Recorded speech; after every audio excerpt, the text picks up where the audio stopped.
Labdien! Ir 22. janvāris un ar jums ir Santore, un jūs skatāties informatīvo video Latvijas kultūras attīstība no 1918. gada. Iesākumā šodien pastāstīsim jums par Latvijas kultūras attīstību no 1918. gada līdz 1940. gadam.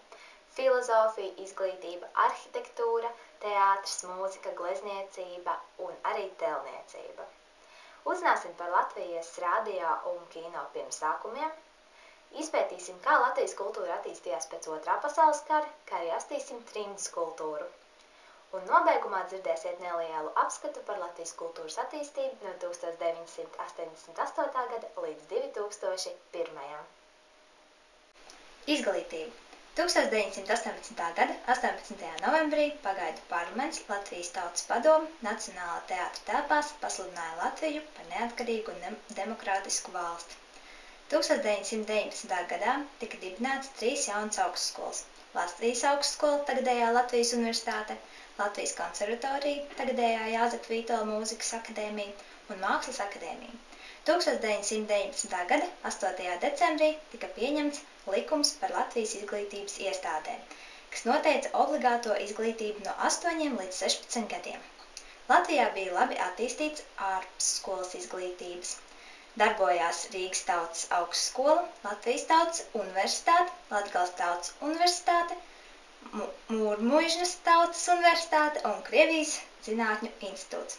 Skolotāju institūti darbojās Rīgā, Jelgavā, Rēzeknē, Cēsīs un Daugavpilī. Filozofija no 1927. līdz 1940. gadam iznāca plašākais enciklopēdiskais izdevums Latvijas Republikā Latvijas konservācijas tvārnīca. 19. gadsimts otrā puse publicēja Krišjāna Barona Latviju dainas. Teātris. 1919. gada rudenī Latvijas Republikas izglītības ministrijas rakstniecības un teātru nodaļa pieņēma lēmumu dibināt Latvijas Nacionālo teātri. 1920. gadā oktobrī dibināja Dailes teātri, kura virsrežisors bija Eduards Smiļķis. Latvijas brīvvalsts laikā aktīvi darbojās dibinātais Krievu drāmas teātris. 1919. gada rudenī Latvija opera tika pārdēvēta par Latvijas Nacionālo operu.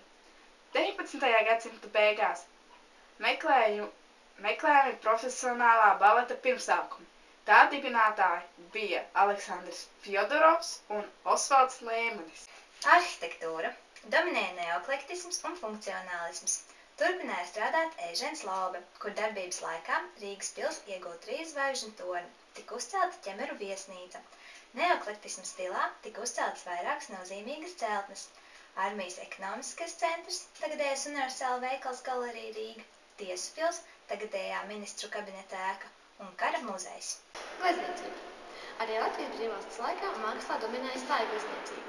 20. gadsimta 20. gadu sākumā latviešu glezniecībā ienāca ekspresiovisms, kubisms, konstruktīvisms. Kaut gan tas īsti nenoturējās pilnus 10 gadus. Lai izdzīvot, mākslinieki apvienojās vairākās mazās grupiņās. Bija neatkarīgo mākslinieku grupa, Rīgas mākslinieku grupa, Sadarbs, Zaļā vārna un Baltars. 20. gadsimta 30. gadu stājglezniecībā par galvenajiem žanriem kļuva ainava, klusā daba un portrets. Telniecība.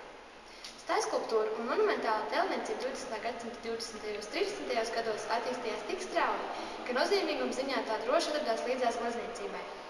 Telniecības uzplaukums saistīts ar brīvvalsts ideju, un tās izcilākie pārstāvi, kuru darbos jūtams Eiropas skanējums, ir Zaļkalns, Pričabārda kapu pieminekļa autors Rumburgā, Kārlis Zāle, kas ir veidojis brāļu kapu ansambli un brīvības pieminekļu, kā arī Zemdaga, kas ir veidojis Rīgas meža kapus un brāļu kapus. Latvijas kino un radio pirmsākumi.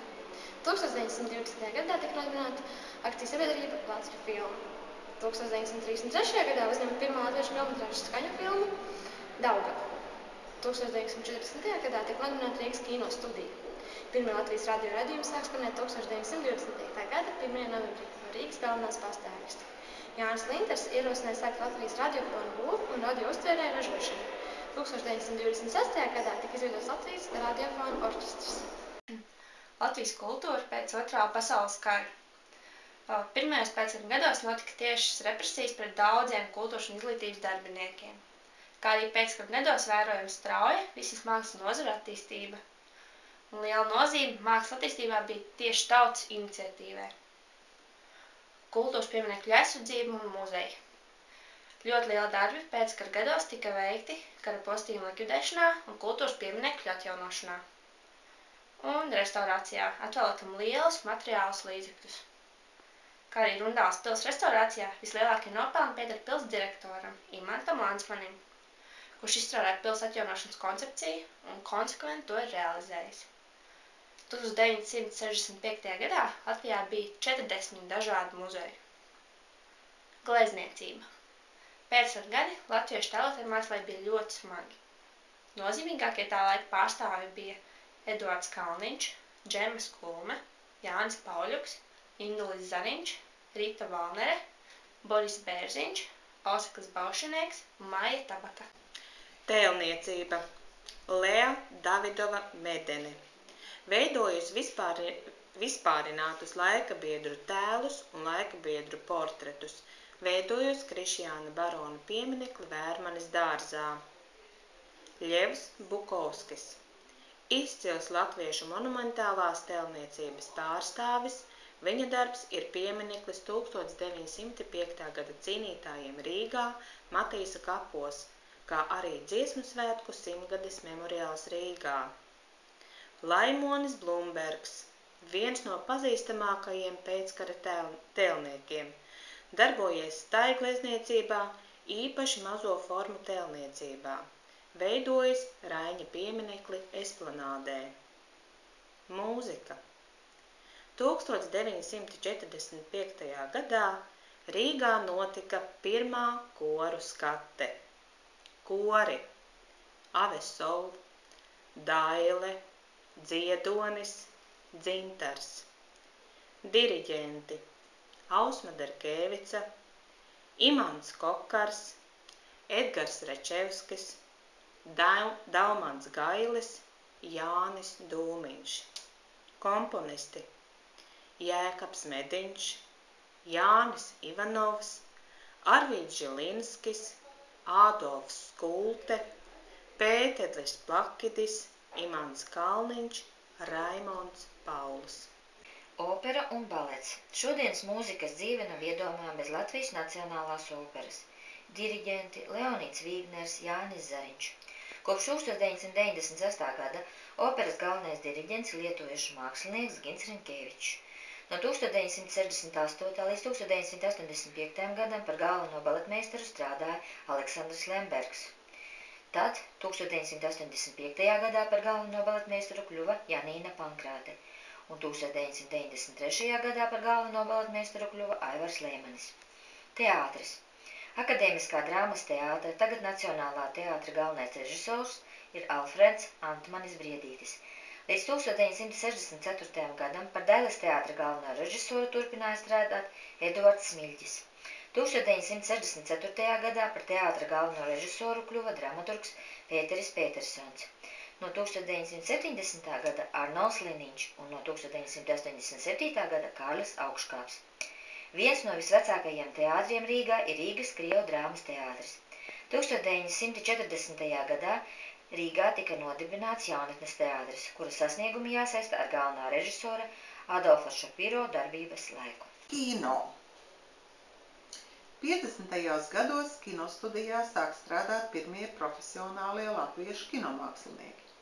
No 1961. līdz 1963. gadam eksploatācijā tika nodota jauna kinostudija, kas deva iespēju ražot platekrāna filmas. Tika uzņemts 5 līdz 7 filmas gadā. Rīgas kinostudijas mākslinieckais vadītājs bija Leonīds Leimanis. Šodienas latviešu kino nav iedomājams bez Jāņa Streiča filmām Mans draugs nenopietnas cilvēks, teātris, limuzīnas Jāņnakts krāsā un Puika. Latviešu aktieru Vīs Artmanis, Elvis Radziņas, Kārlis Zebra, Ģirta Jākovļeva, Imants Kalniņš. Vārdi pazīstami arī aiz mūsu zemes robežām. 2000. gadā Lielo Kristapu saņēma Kairiša filma Pa ceļam aizejot.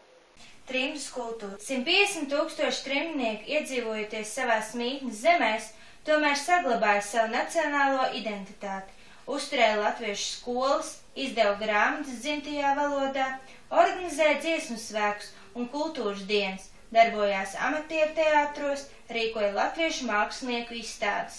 Grāmatniecība. 1945. gadā Zviedrijā Juris Šlejers nodibināja apgādu Daugavu.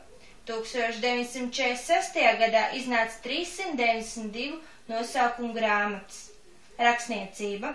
Pazīstami rakstnieki kā Zenta Mauriņa, Anšlavs Eglītis, Andrejs Eglītis, Veronika Strēlerte, Linards Tauns, Astrīda Ivaska, Raimonds Staprāns.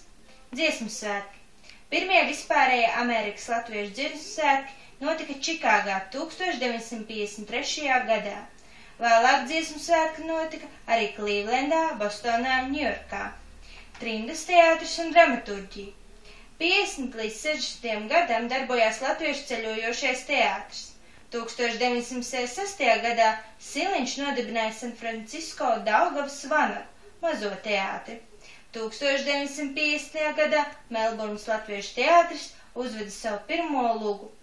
Austrālijā tika izdot ap 30 Mārtiņa Zīverta lugu krājumu. Latvijas kultūra no 1988. gada. 1988. gada 7. oktobrī notika tautas manifestācija Mežaparkā. 88. gada 8. oktobrī tika atklāts Latvijas Tautas frontes pirmais kongress. 89. gada vasarā notika 6. skolu Jānisas dziesmu un deju svētki.